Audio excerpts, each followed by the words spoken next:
નર્મદા કાંઠે આવેલા ચાણોદ ગામમાં થયો હતો. એમણે 3 વાર ભારતના તીર્થધામોની યાત્રા કરી હતી અને વૈષ્ણવ સંપ્રદાયની ઘણી રચનાઓ કરી હતી.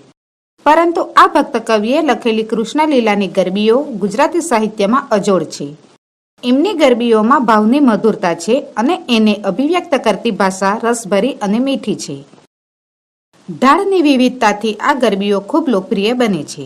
ગરબીઓ ઉપરાંત એમણે કેટલાક આખ્યાનો અને ભક્તિનો બોધ આપતા પદો પણ લખ્યા છે. સુકુમાર ભાવો, લય વૈવિધ્ય, ચિત્રાત્મકતા અને નાદ માધુર્ય એમની કવિતાની વિશેષતા છે.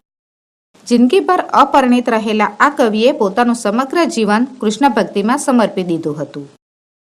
દયારામના ગરબી સંજ્ઞાથી ઓળખાતા ઘણા પદોમાં કૃષ્ણ અને ગોપીના મધુર સંવાદ દ્વારા પ્રેમ ભક્તિનું નિરૂપણ થાય છે.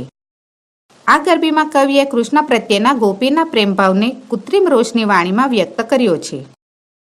ગોપીનું મન કૃષ્ણમય હોવાથી તેને કાળા રંગની વસ્તુઓમાં કૃષ્ણ દેખાય છે અને તેથી એનો ત્યાગ કરવાનો ગોપી સંકલ્પ કરે છે. પણ આવો સંકલ્પ લાંબો સમય ટકવાનો નથી તેવું બયાન પણ તરત જ કરે છે. કારણ કે કૃષ્ણ સાથેના પ્રેમ ભાવને છોડવા મન તૈયાર થતું નથી. કાવ્યના અંતમાં પ્રગટ થતા ચાતુર્યથી કાવ્યમાં ચોટ સધાય છે. ગોપીનો કૃત્રિમ રોષ લાંબો સમય ટકતો નથી, સ્નેહભાવ વધે છે.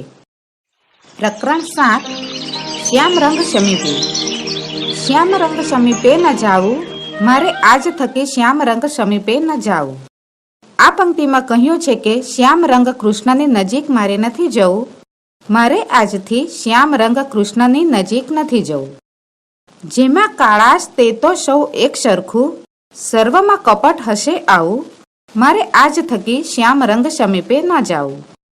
આ પંક્તિમાં કહ્યું છે કે જેમાં કાળાશ છે તે સૌ એક સરખું છે, તેથી બધામાં આવું જ કપટ હશે. કસ્તુરી કેરી બિંદી તો કરું નહીં, કાજળના આંખમાં અંજાવું.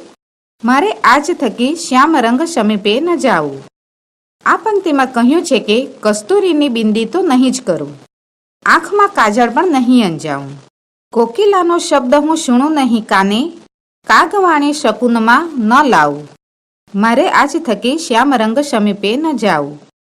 આ પંક્તિમાં કહ્યું છે કે કોયલનો શબ્દ કાને નહીં સાંભળું, કાગવાણીને શુકનિયાળ નહીં ગણું. નીલાંબર કાળી કંચુકી ના પહેરું, જમનાના નીરમાં ન નહાવું. મારે આજ થકી શ્યામ રંગ સમીપે ન જાવું. આ પંક્તિમાં કહ્યું છે કે નીલાંબર કાળી કંખો નહીં પહેરું, જમનાના નીરમાં મારે નથી નાહવું. મરકતમણીને મેઘ દ્રષ્ટે ના જોવા, જાંબુવમ ત્યાંક ના ખાવું. મારે આજ થકી શ્યામ રંગ સમીપે ન જાવું. આ પંક્તિમાં કહ્યું છે કે નીલા રંગનો મણી નીલમ અને કાળા વાદળ તરફ તો નજર નહીં કરું, જાંબુ અને રીંગણા નહીં ખાઉં. દયાના પ્રીતમ સાથે મુખે નિમ લીધો, મન કહે જે પલક ના નિભાવું. મારે આજ થકી શ્યામ રંગ સમીપે ન જાવું. આ પંક્તિમાં કહ્યું છે કે દયાના પ્રીતમ કૃષ્ણ સાથે મુખેથી સંકલ્પ લીધો છે, પણ મન કહે છે કે તું એક પળ પણ એને નહીં નિભાવી શકે.